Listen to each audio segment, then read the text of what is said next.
ready to turn your TikTok fame into a thriving online store. First, let's check if you qualify. You'll typically need to be at least 18 years old, meet a minimum follower count that varies by region, and reside in a country where TikTok Shop is available. Head over to the TikTok Seller Center. Just search TikTok Seller Center on Google and create an account using your TikTok login for a seamless experience.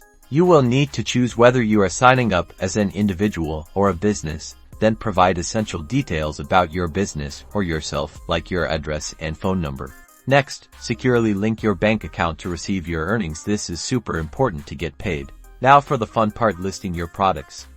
Add high-quality images or videos, write compelling descriptions highlighting the benefits, and set competitive prices. Create engaging TikTok content showcasing your products.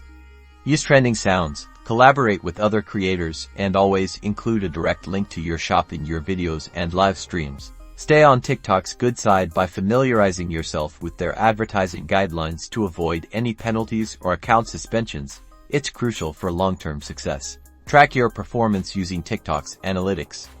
Monitor your sales, identify your best-selling products, and understand your audience to refine your strategy. That's it. With these steps, you'll be well on your way to building a successful TikTok shop. Get started and let's grow your TikTok business together.